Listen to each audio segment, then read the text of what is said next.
Hey guys, welcome back to the Unity Podcast. This is episode 10. Today I'm joined by Nashay, Eliza, and Aaron.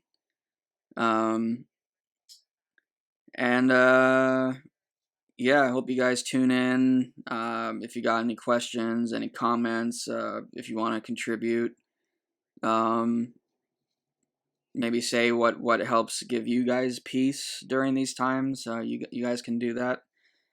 Yeah. Anyway, here we go. All right, we're live. Hello, everyone. Hi. All right, so Everyone's doing good. real quick again, if you guys could just say where you're from and how the atmosphere is over there right now. Whoever wants to go first. Sam, why don't you go first? Okay. Well, okay. I'm on Maui, Hawaii, and here we've been having some cases. The majority of which are coming out of Oahu, again because there's over 1 million people packed into a small area there. Maui's a little bit more spread out, but today we only had one new case, and the majority of people who have been catching the virus here have been quick to recover and have been released back. So right now we have close to 100% recovery rate here. A lot of people, I think, in the state are actually paying attention and staying home as they should. So that's good. You know, that there's still some morons that are not getting the picture. Even some fuckheads on my Facebook friends that I've seen on their fucking stories. So I'm just gonna call them out right now, not by name, but you guys are just fucking stupid. Just to put it lightly. But personally, I'm doing good. My mom's okay. We're just we're just living day by day and watching movies, stuff like that. How about you?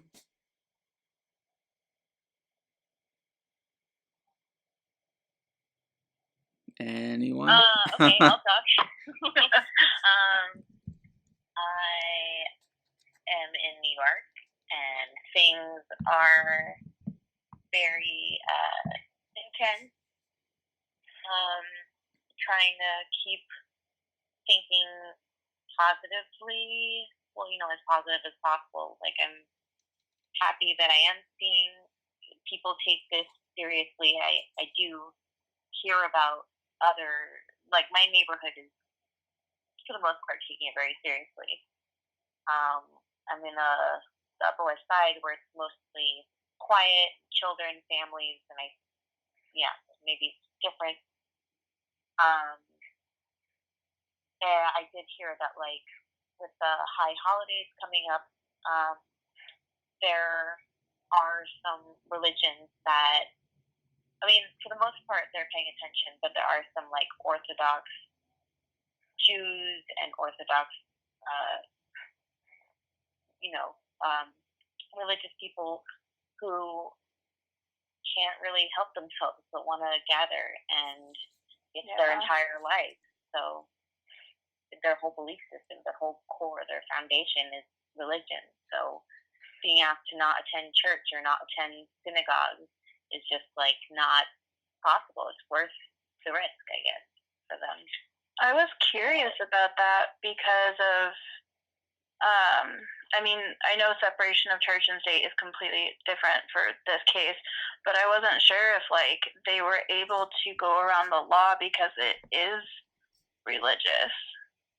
No, now that is taking a pause as well as everything else because they're all equally in danger from this thing, and them doing something like that is putting the rest of the public in harm's way.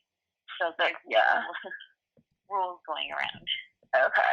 Yeah, I was curious, and I thought about you earlier today, just, listening to the news and stuff, and I told Sam, like, I really want to talk to her tonight and see how she's doing and stuff, and what your perspective has been. Yeah, it's a very strange situation. Things are eerie. I mean, it's good that it's eerie. It means people are staying at home and not going outside.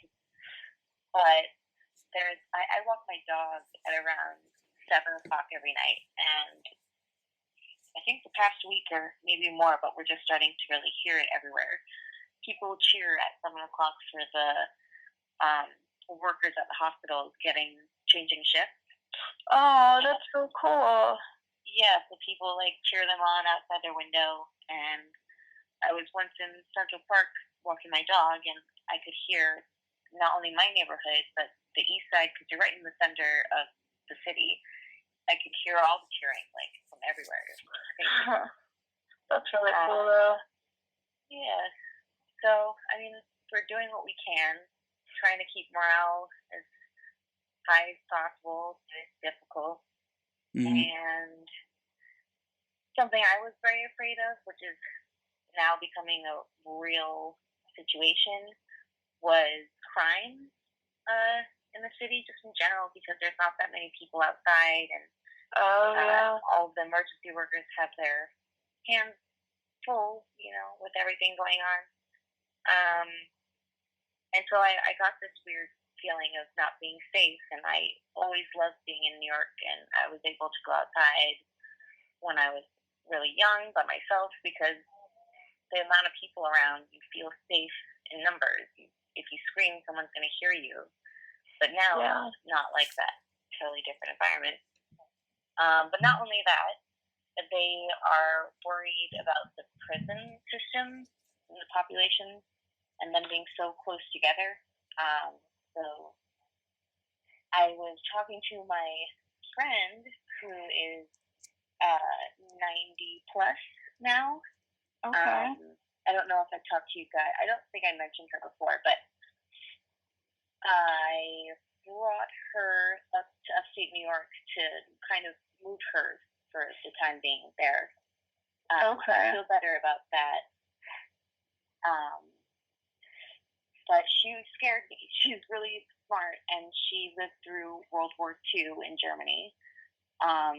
She was not a Nazi, but she was, being bombed by everyone there. So she lived through that.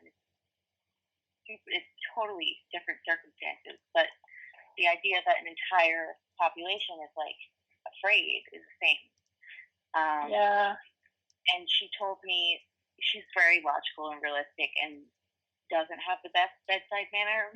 So as I'm freaking out about feeling safe, she brings up the prison system and how they need to release some of the prisoners. They need to release a portion of it just to save it. And I was like, no, that's insane. They're just going to ask for even more trouble. I'm scared enough just on a regular street. I was thinking about what might happen. And if we release all these people from Rikers Island, we have a lot of prisons. That will be extremely dangerous. And she made a very good point, which I didn't want to think about or accept because I didn't want to panic, but now it's real. That if they don't release some of them and curb this thing in there, they could riot and everyone could get out. Yeah. So I did hear, I don't know if it was everywhere or not, but I did hear that some jails and prisons were releasing nonviolent offenders. So, and I heard that probably about a month ago. So I'm curious what all they've, like how that's affected everything, and if it's like that in all states or just certain states. I'll try to research it while you talk. They're also talking about releasing those who haven't even been on trial yet. So they're they're technically innocent because they haven't been proven guilty.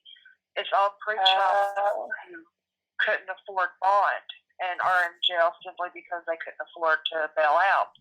So they're talking about releasing them too. Okay, interesting. I'll do some digging and see if I can find some numbers or something for you guys.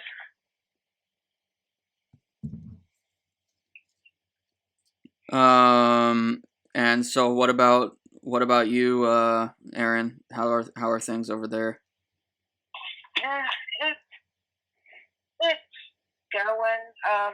I was reading today where, according to our local news station, from 4 hours ago, I do believe, our state, Alabama, is now up to 1,261 cases, and only 8,619 people have been tested, though. And I think we're up to, I think this says 32 deaths have been reported. And then I was also reading where it was talking about that my local Walmart here in the town I live in, they're doing where they're doing lines now, where you have to stand 6 feet apart in order and wait to enter the store, and then you have to stand 6 feet apart and do single file lines to leave the store as well. Yeah. Whereas they do that here in New York. Yeah, same. They're doing that here too. Like Walmart, they have it barricaded. Yeah, I wasn't sure if all Walmarts were doing it, or because I think that they were, because you have to wait 15 minutes to enter, and then you have to stand in line, and because apparently it went into effect today here. I don't know if it went into effect today everywhere or not.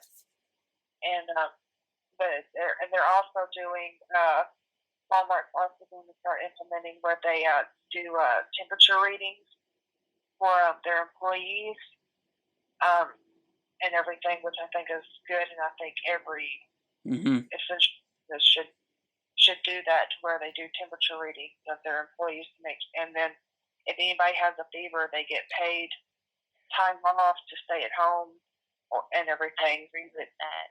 So yeah, that's safe, and it helps people who are working feel safe to come to work. Exactly. And we have those. Walmart's implementing that, and I'm hoping that it's going to pick up with all the other essential businesses where they start doing that, because I think it's a really good idea. Yeah. And yeah. Amazon in Staten Island had a strike, a walkout. Yeah, because they didn't feel safe. Because they didn't feel safe, exactly. Yeah, I was reading about that. Yeah. I think it included Instacart too, didn't it? Yeah, I believe so. I think I heard that Instacart was one of them. And over here, Costco has started to limit the amount of people it lets into the store at one time. So and they're cleaning off and sanitizing things every night.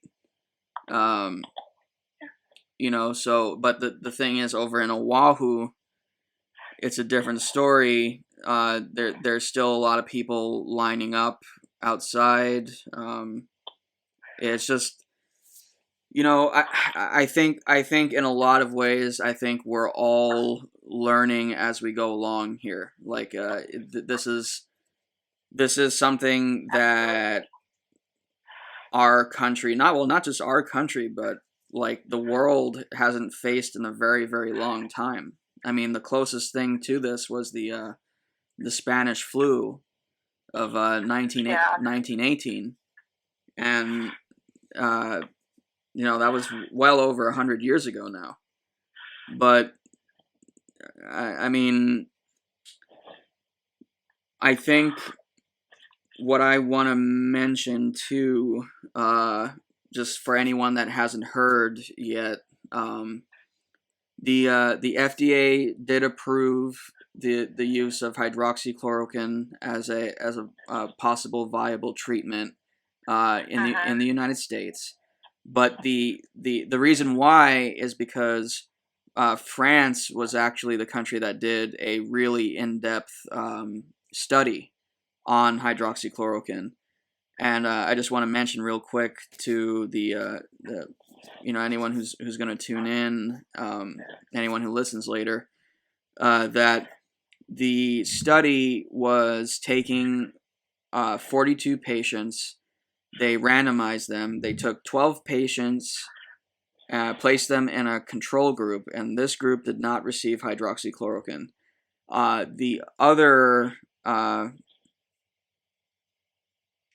20 something, I can't fucking do math, but the other group of 20 or so were given hydroxychloroquine, and they were carefully monitored, and they found that whereas the average person who gets COVID-19, of course, depending on the age and other health factors, may stay in the hospital for up to 12 to 14 days, they said, in some cases. The people who took hydroxychloroquine were only in the hospital for about 5 to 7 days, at which point they found that the virus could not take hold in their bodies, and simply, like, there was no trace of it. So they showed that there is an over 60% efficacy rate of hydroxychloroquine. So they sent the data over to the FDA because, again, if you guys remember, I think it was last week when our president was touting chloroquine as a useful drug. The FDA was quick to come up and say, hey, we don't have enough data on this yet. We need to do trials. This is not a cure all. We don't have enough data to support that yet. So now that they approved it,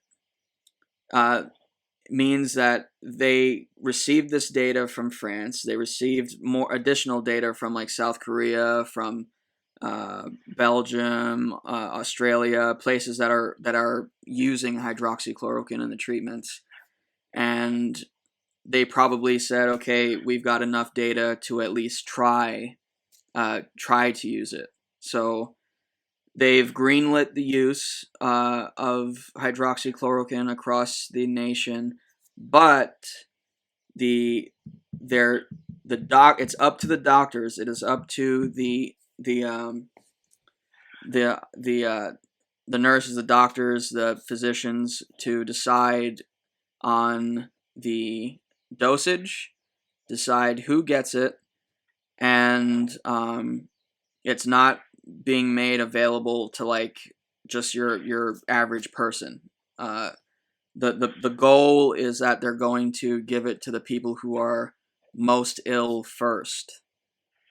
So what's going on now is essentially a large-scale trial of this drug. So we're hoping, because according to the data that was collected by France, we're hoping that this might be a viable treatment, at least until we have a vaccine. So that's one possible bit of good news. The other thing is that... Hey, real quick, Sam, can we let Erin finish her... Oh, yeah. Go ahead. I don't even remember what I was talking about. And I was just going to say, talking about the hydroxychloroquine before we went on to something else, that if you take heart medication or have heart arrhythmia or have a fast heart rate or any problems with your heart, or if you're taking certain types of antidepressants or mental illness medications, there's a very good chance that you will be denied this medication even if you ask for it, because it does cause heart issues and can cause your heart to stop and go into cardiac arrest, especially if you have pre-existing heart conditions. And the same thing with some antidepressants and mental illness medications. So don't just take this medication. You have to be monitored by a doctor, and even then, don't hound your doctor if they tell you you can't take it, especially if you have a bad heart or something, because they know, they don't want you to go into cardiac arrest. Yeah. And again, that's why I said that, they're not letting just anybody get their hands on hydroxychloroquine. What they're doing is the FDA is requiring that these hospitals and physicians that are going to administer hydroxychloroquine, they are required to share their results with the FDA. Because again, this is a mass trial. So we are hoping that this is going to be a viable option. It's already rolling out. So, it's going to take a little bit of time to distribute it to maybe hospitals and areas that may not have it on hand. So, we just got to be patient. But I want to ask you guys just, how are you feeling mentally? Like, how are you guys? What are you doing to remain positive? To find strength during this time? For me personally, it's been video chatting with my family members that are in other states. I'm in Knoxville, Tennessee, and I don't have any of my family here. I only have my in-laws here. And so video calling with my mom and my sister and her twins and my dad and everyone like that, that's been helping a lot, because we're so spread out, and so it's kind of a worry thing, like you just want to be able to see their face and talk to them. Because talking on the phone does help, but like I think seeing their faces helps a lot more. Right. And especially, so my dad actually has COVID. He's recovering very well. And so I wanted to hear him and see him how he's interacting, just to make sure that he's actually doing okay and he's not like sucking it up for the phone call. But that's been helping a lot. So just like trying to stay connected with people, even though we're all spread out. And this might sound weird, but watching the news and then comparing a little bit of like what we feel like has been happening to us locally can help, because the news is being very how do I want to say this? They're being very aggressive with how they're talking, which is what they need to be, so people take this seriously. And so for them to say what precautions we need to take and how to help out, and then seeing that people are doing that, like the medical care professionals and stuff, and the great lengths that they're going through to, and like the extra steps they're taking to make themselves and us safe, is very, it's calming in a way. And I know that can sound crazy, that, these crazy precautions that we're doing help, but it's comforting to know that they are doing all that they can to keep us safe and to try to keep everyone healthy. Because, New York and New Jersey, that's all I'm hearing about on the news, is just, how many people are so sick there and things like that. And so I think, unfortunately, they're kind of an example now. Like, I've heard a couple newscasters say, like, in order to prevent this from happening, do this. And I hate that that's what it took. I absolutely hate that. My heart breaks for those two states, especially because it sounds like they're just so I don't want to say out of control, but, it's reached a peak there. And I'm confident that because they did reach that peak, things are hopefully going to start getting better. But I think it's just comforting to see that all of the precautions that they're asking us to do are being done by at least the healthcare professionals and businesses too. So that eases my mind, because that makes me think that because they're being extra safe about this, they know what they're doing. Yeah, I also take comfort in being informed, and even though it's scary, it's kind of better to know than to be in the unknown. Exactly. Yeah, and knowing where I stand. Another thing that adds a bit more to the eeriness of going outside in New York City and seeing absolutely no one. Well, I do see people, especially if I go into the Central Park. There's people there, some of them keeping their distance, but I think there were appropriate amount of scared where they're informing themselves about what they should be doing. Yeah. If people aren't, everybody knows what they're supposed to do, because these anchors are repeating it over and over, that people will correct you, like, stay away from it, or they'll just fix the situation by removing themselves. I don't know. But yeah, the only sounds now, it used to be like taxis and beeping and I don't know, whatever. Now all we hear are ambulances or emergency sirens. Yeah. Eerie. But then again, I go outside and I see all the precautions that people are taking. So, yeah. Well, that's good. I mean, at least to some degree, there's people out there that, like you said, are actually paying attention.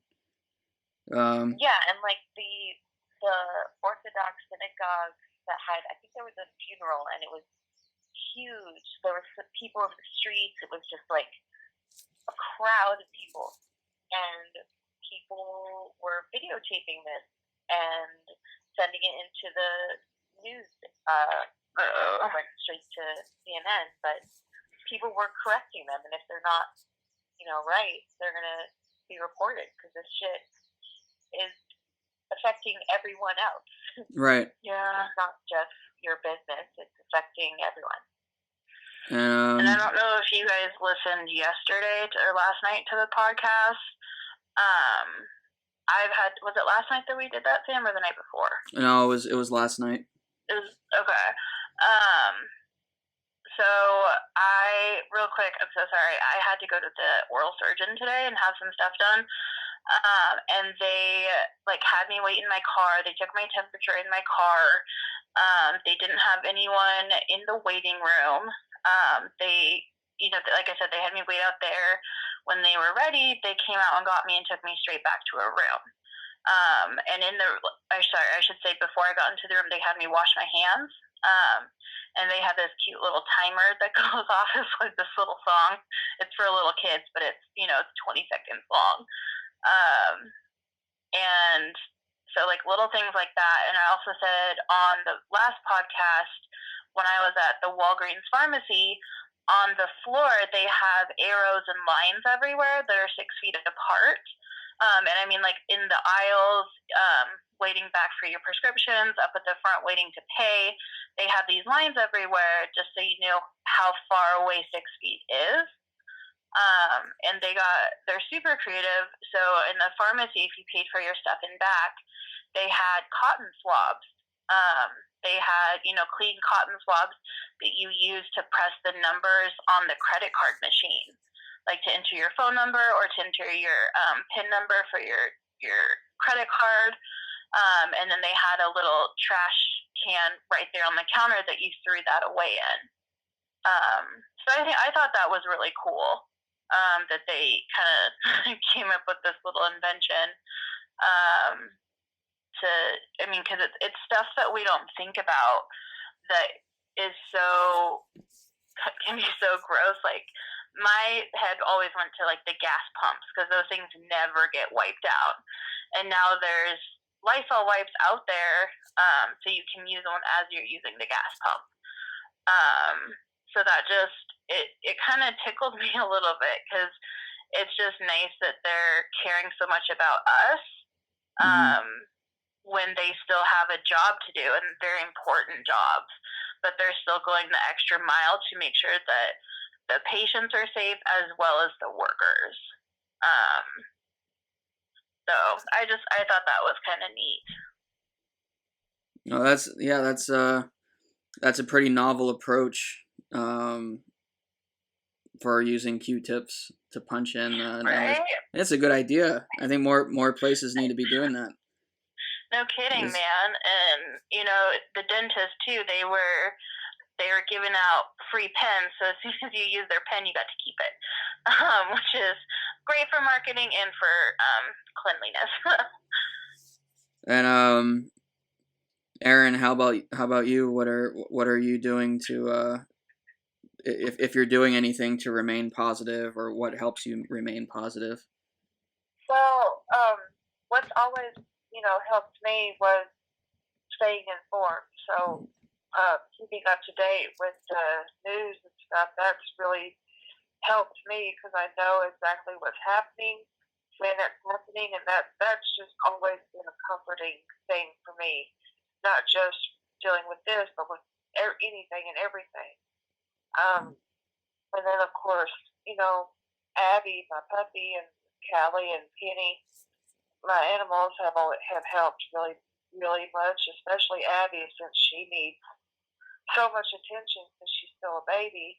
I've given, playing with her and given her so much attention, I haven't really had time to really think about all of this stuff unless, she's asleep, which helps and stuff too.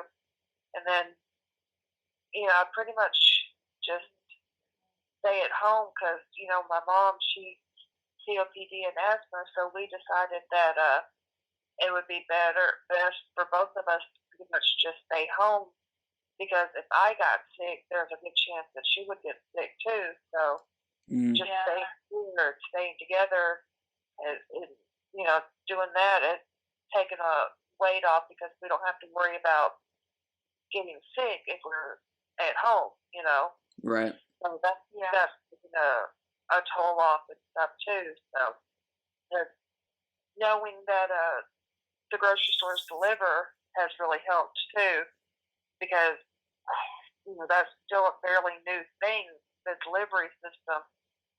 So I'm just glad it got implemented when it did, because that's really been a big help on staying at home. And so that's pretty much what we've been doing, and it seems to be working pretty good and keeping our mind at ease and everything. So. Yeah, how are you guys? I'm curious about that. How are you guys staying stocked up on food or other supplies? Are you guys going to the stores or just having it delivered for all of your different states? We're having it here. Me and my mom, we're having it delivered, and my uncle occasionally will bring us some stuff too. And there's this video that's a really good video that this doctor talks about what to do with your groceries, or if you get food delivery, like fast food or something delivery, or your groceries, how to sanitize and clean your groceries. in order to make sure that, there's nothing on them, because, the virus can live on cardboard and plastic. Mm-hmm. And detail on how to clean your groceries and food and everything, which is really good, and I highly recommend everybody watch it.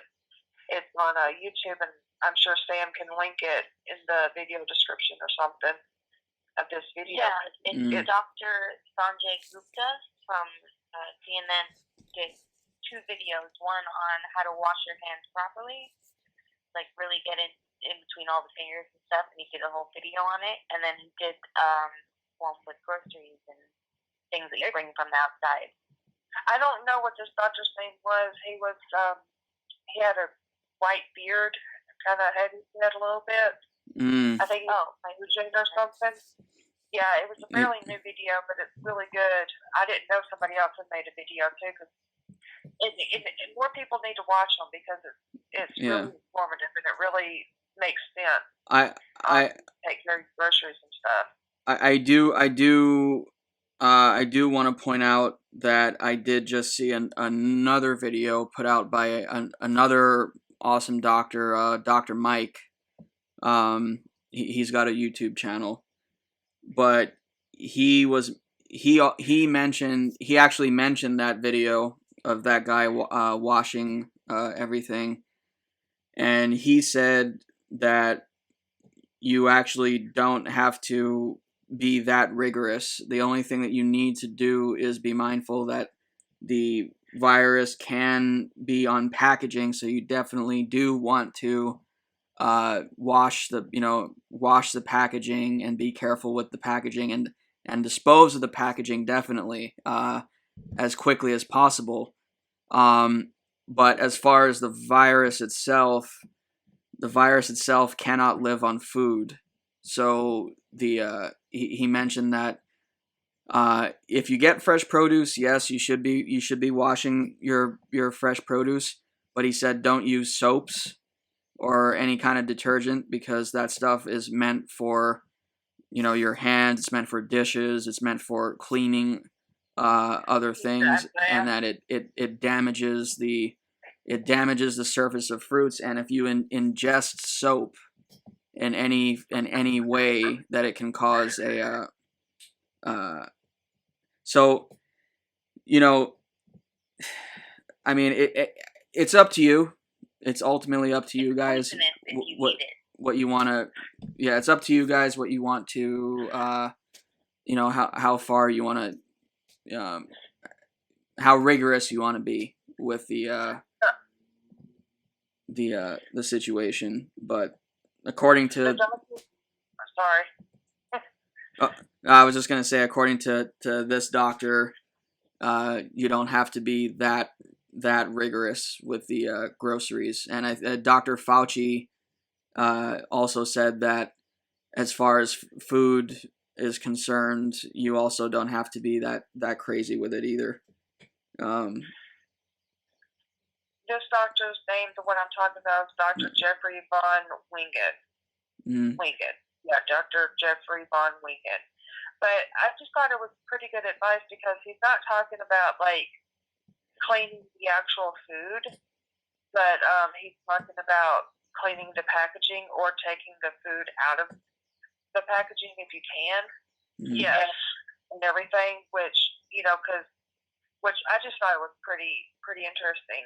And like I said, like what Sam was saying, it just depends on how you want to go about it. But it's still a good idea to have a clean and dirty side with your grocery stuff, so you can make sure that you're not cross-contaminating anything, especially with the grocery bags and stuff that have been on the ground and everything.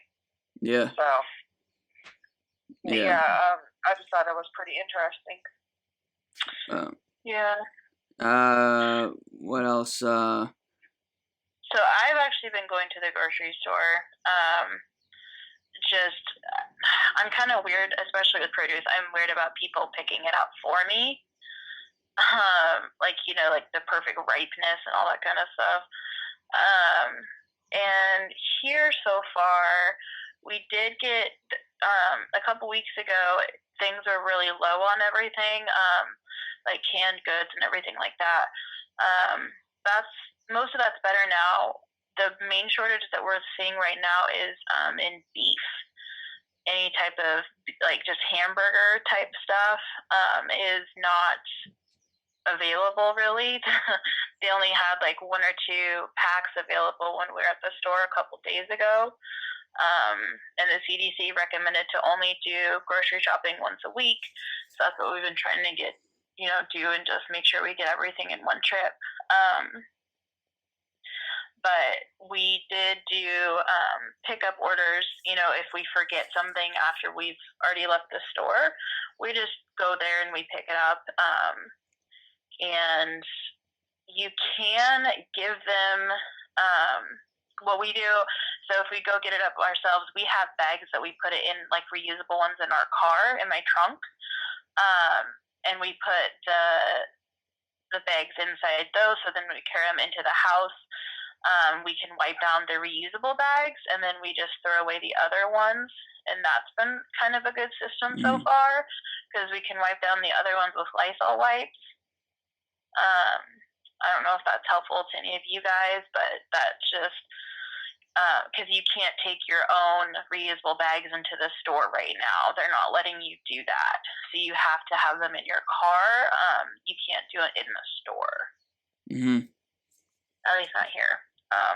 But in Aaron, too, today was the first day that I noticed that they were doing that at Walmart.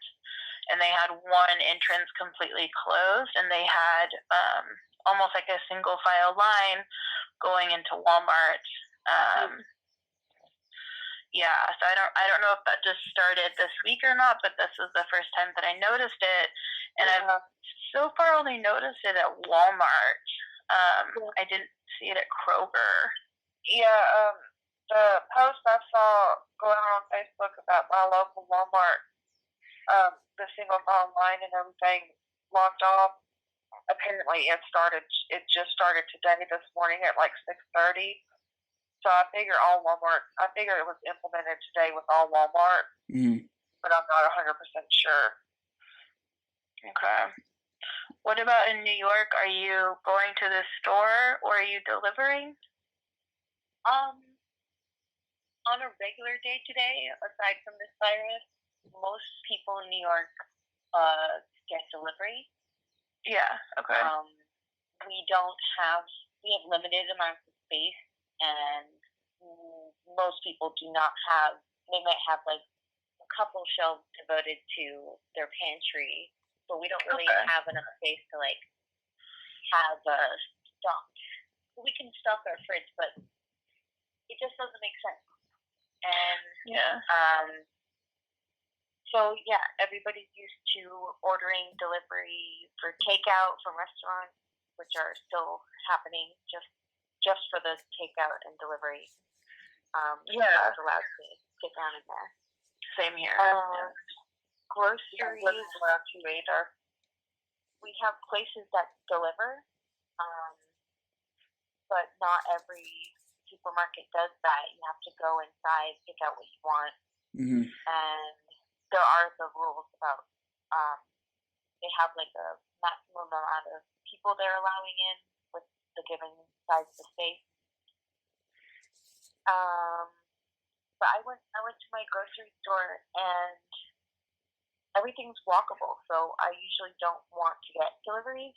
I'll just go around the corner and get what I need, and I don't want to go every day. So I go normally like maybe once a week, but now I'm trying to just deal with what I have here because going out is scary right now, and we're getting all this new information. I want to feel a little more secure. I don't have any masks or anything, so yeah.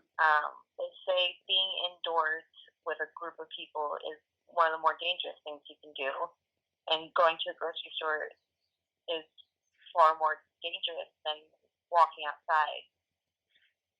Yeah, I think it's just it's right now. I think it's kind of smarter to do the delivery services. I mean, unless you you absolutely have to go to the grocery store yourself.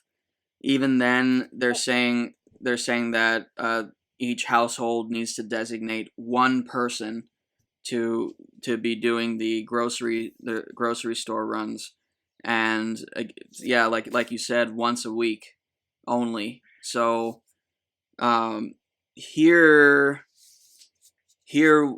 we've been avoiding going to the grocery store. Like we've had food dropped off for us. We on Maui, there's a support group, really amazing community of people on Facebook. It's called Stay at Home Maui Resources. I help moderate the group, but basically anybody can post services that they need, whether it's food, whether it's something like fixing a car, instructions on how to do certain things. People can post in there, and people are really helpful. It's really amazing to see the level of support, and that is a nice segue into what I wanted to talk about next. Oh wait, before we go into that, I just wanted to add that the grocery stores are getting so many delivery orders that it's almost impossible to get through. You kind of do have to shop at the grocery store and get what you need, and they don't have everything because you don't see everybody who's ordering all the food, but they are. Exactly. That's kind of what I ran into as well. So it was unfortunately, it was almost easier to go in and grab what I needed and leave. Versus, trying to order something, them trying to substitute it, not working, and then having to take it back and all that kind of stuff. But we're taken to get through on the phone. Oh yeah, talking to people. So yeah, even like just ordering it online, it said that you can't do like same day or next day delivery. It's always going to take like 2 to 3 days now. Yeah, we did the Walmart delivery, and we did it online. We were able to get, because we done it 2 times already, and the first time we had to wait a day, or not the next day, but the day after for our delivery, and then the second time we were able to get next day delivery, but they do a maximum. You can only get 2 items of 2 of each item, which I think is really good that they're putting a limit on it. Yeah. And also, there's a lot of stuff that's still out of stock. Like a lot of stuff that's out of stock. So you have to kind of hunt for what you're actually looking for. But it's not as bad as it was. So. Yeah, they're getting deliveries every couple days. Yeah. So, I mean, they're staying stocked, which is good. So. Yeah, and the other good thing is that a lot, at least as far as I understand, a lot of stores across the U.S. have now followed the same like limiting items per customer. Yeah. And they did that with toilet paper. Yeah. I mean, I'm sorry, but when we get through this. That's gonna be a meme that's gonna exist for like a long fucking time. Like, well, it's already a meme. Oh my goodness. Yeah. What I thought was really good, especially about with the people hoarding their toilet paper and their cleaning products, is I don't remember the name of the store, and I don't know if it's all stores, but I saw an article where it was saying it is illegal to return your hoarded items. So they cannot return. Yeah. Well, and in Tennessee too, in most states, it's illegal to upcharge those items as well. Yeah. So I know everyone was talking about the guy that bought like 750 things of Germex of hand sanitizer, and he was trying to sell them for like $5 a piece instead of the $1 that he paid. And there's a law against that. Yeah, he investigated and stuff, and I don't know if he's going to jail or not, but I thought that was really cool. No, what they did is actually he was forced to donate all of it. He had all of it in a storage unit, and unlocked a lock and everything because he was. Yep. They couldn't get in touch with him because he was ignoring their calls and everything. So they just went to the storage house and storage building and took all the stuff from him. Yep. Exactly. Yep. Yep. I mean, I do think that people are finally starting to understand that you can't hoard stuff. Because everyone did that at first and everyone freaked out. And so I'm really excited that people are finally starting to realize that they don't have to hoard everything, and that if they continue to do that, it's just going to make it harder. So I think people are getting a little bit smarter about the situation. Speaking of price gouging, a friend of mine posted this earlier talking about one of the local stores in another town here. They were marking up their 2 dozen eggs to like $8. What? And then their 1 pound of ground beef was $13. What? Yeah. Because her husband actually went to the store to see if what the post was true, and he took the pictures of him in the store, and the post was true. The store is actually marking up the prices of their items. Yeah, here the rule is if anyone catches somebody price gouging in any way, to report it to either the mayor's office or I believe the lieutenant governor's office. Yeah. And that they'll contact the business owners or the individual. I think people were telling her to contact the Better Business Bureau since it was an actual grocery store doing it. And I think she was talking about that she was going to do that tomorrow or something. But that's just so messed up that some stores are doing that. Yeah. Yeah, and guys, it's getting a little late for me. I gotta head off soon. But I was just on a lighter note thinking about my best friend's birthday is coming up in like a week, and she's in Texas, and I don't really. I mean, I was gonna get her like a gift, but now people have, this different situation. People have a lot of extra time and are bored. I was trying to think of like what's a good gift, and there's so many birthdays in the spring. So, Sammy's is coming up, and mine's coming up. Mm-hmm. What would be a good gift to like keep them occupied, but it's also fun?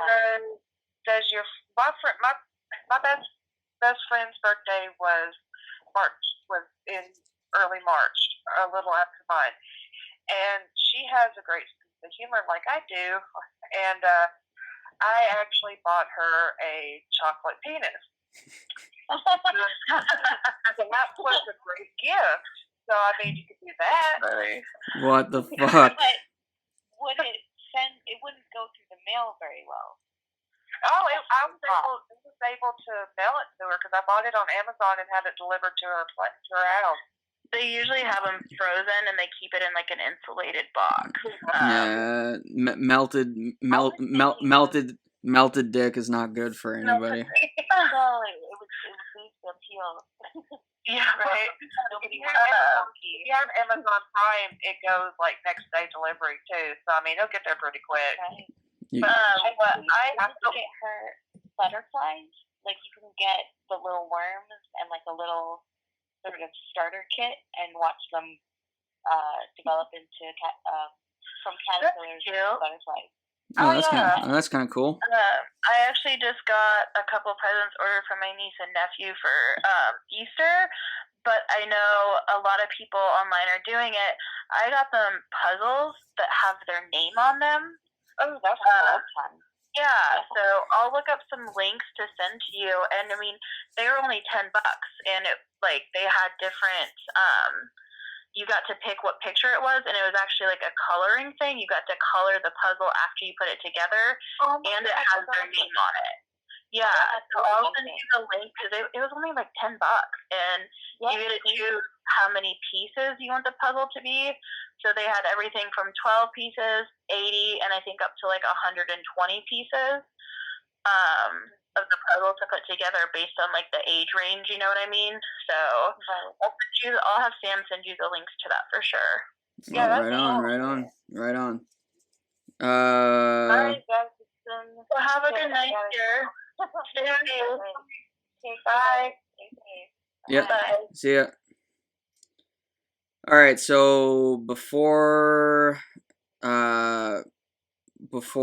we get off, I wanted to say again that I believe, like, one of the things that's helped me be positive through this whole thing, and I mentioned this a couple of times before, but the first couple of days when, like, after I started hearing about how the virus was spreading, and it was spreading throughout from Asia to Europe, I freaked out, just like a lot of other people are freaking out right now.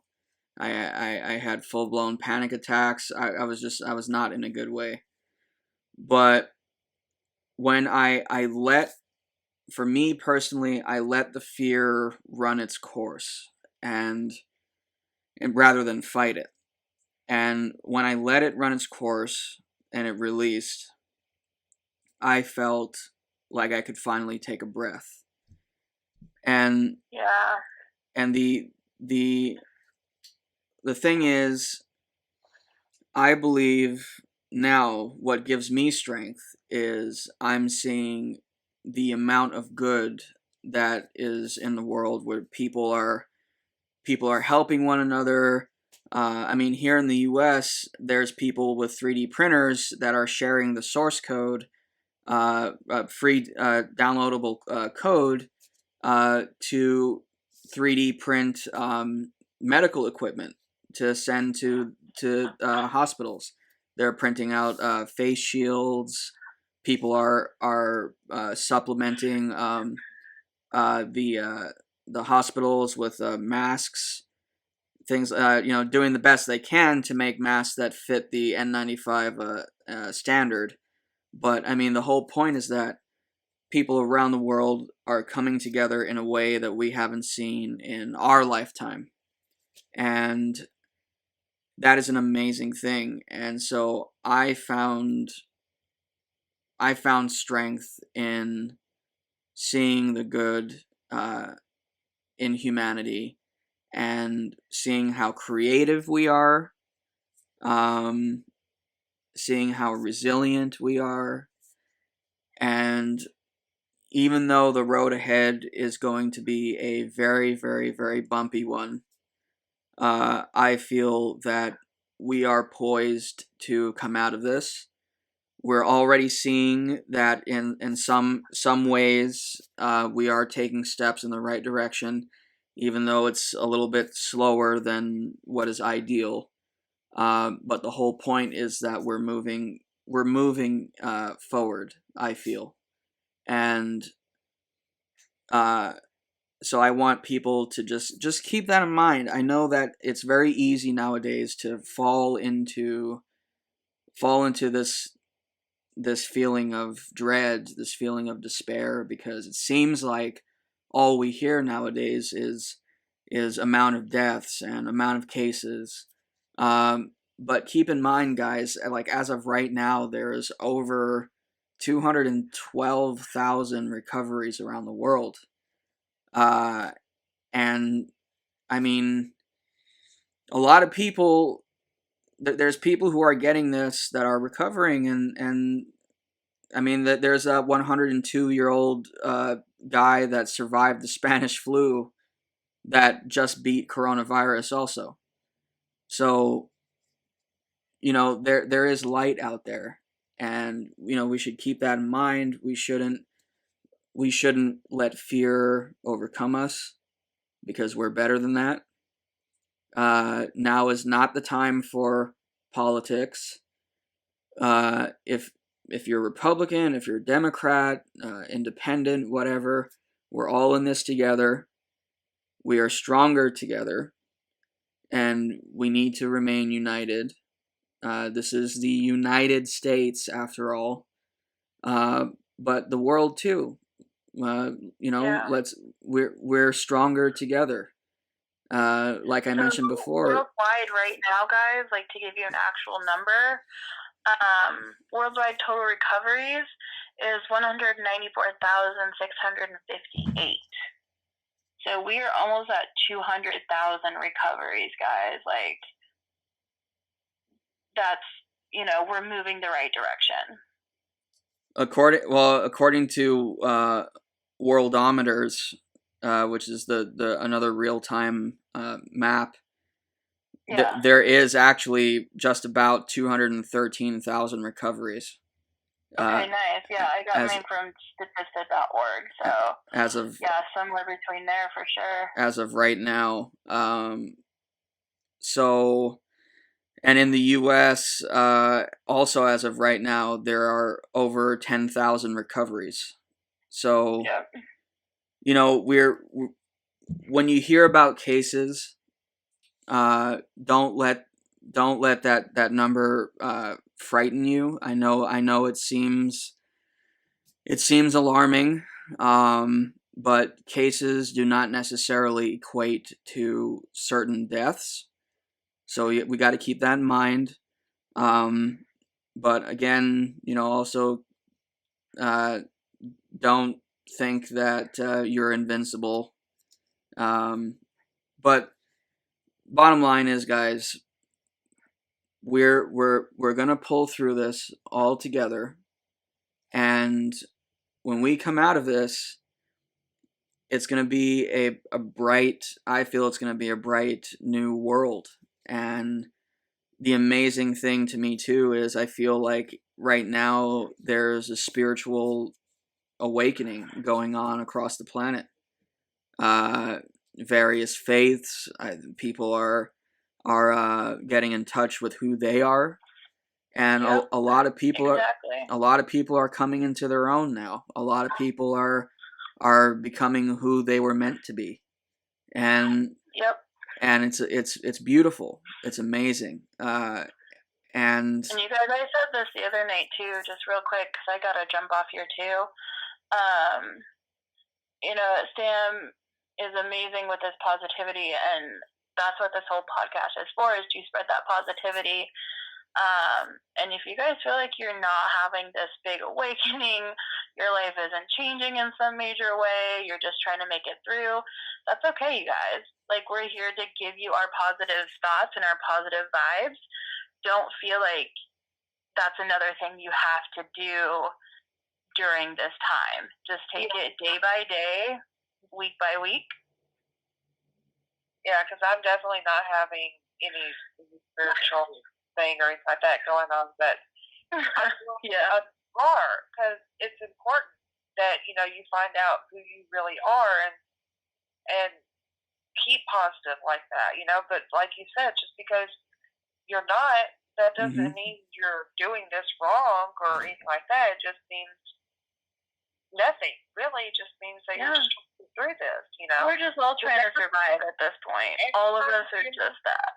Everybody deals with things differently, and everybody is an individual, and there is no right or wrong way to deal with something. Yep. And I think, that's why Sam wanted to do this podcast, because I think a lot of people out there are not experiencing anything good from this, unfortunately. Like, we see the posts about people being happy they get to stay home with their kids, they get to stay home with their pets, while some people are just, worrying about every little thing right now. But guys, you just take it day by day, hour by hour if you have to. And like Sam said, we're going to get through this. And if you need help, please reach out for help. Put your pride aside right now. You gotta just, if you need that help, please reach out. No shame in asking for help. No, absolutely none. And there are so many resources out there, guys. I have to jump off of here, but I'll have Sam tag me in this. If you guys have questions, it doesn't matter what state you live in. If you need help finding resources, whether it's financial, food, medical, whatever, please contact me, and I will be happy to help someone look for those resources. Exactly. Yeah. And Sam, I know he's always up for that kind of thing too. Yeah. Sam is absolutely resilient at finding positive light at, what seems like the darkest case possible. His positivity is definitely infectious, and that's why I'm really glad he decided to do this podcast. Yes. So thank you, Sam. Real quick, we got a big shout out to our director of this whole thing. You. But I gotta pop off of here, guys. Go ahead. I'll let you guys finish and everything. But thank you guys. Thanks, Sam, for bringing this out with us and having us do this. I think it's really going to help a lot of people, and yeah, exactly. So, all right, I love you guys. Good luck with the podcast. I love you. I will talk to you later. All right, love you too. See ya. Bye.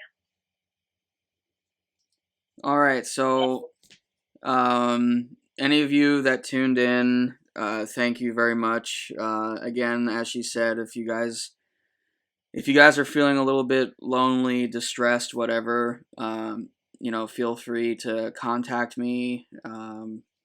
I will also be posting this on my SoundCloud, soundcloud.com /The Unity Podcast, all in word. If you guys can like and follow that podcast and maybe share it, get the word out. Because we're all in this together, and I know that a lot of you out there are scared. I'm here for you. We're here for you. So, please follow that podcast. And I'll also be putting it on YouTube. My YouTube channel is Electric Panda 808. And if you guys can please subscribe there, leave a comment, leave a like. Just let me know if you're listening, and if it helps you, that's why I'm here. I'm going to keep doing this, and, we're going to ride this out together. So, also, please, if you have any questions or comments, and want to contribute in the discussion, when I go live on Facebook, you can write your comments there. Feel free to join. Thanks for tuning in. Love you guys. We're all one world, and we'll come out of this. So, I think I will pick this up again tomorrow, maybe. Aaron, you'll be down for that, right?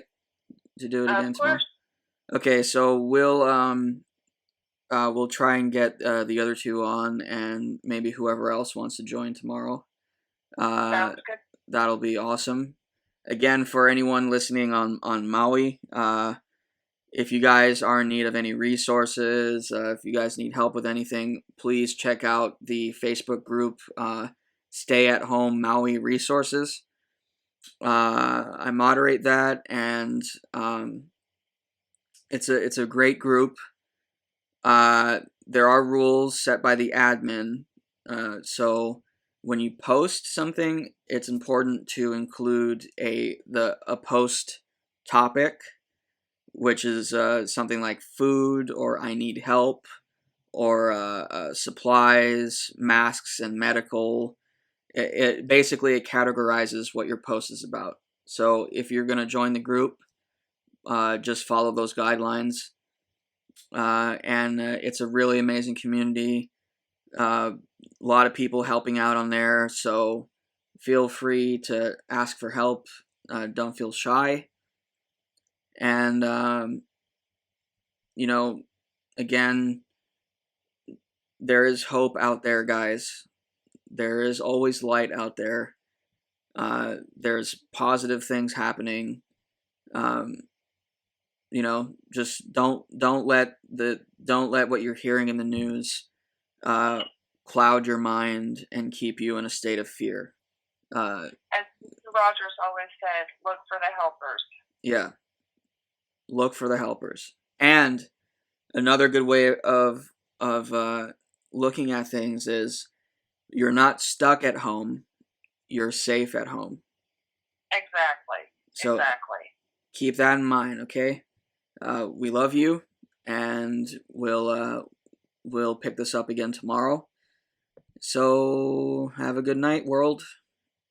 Bye, guys. Bye.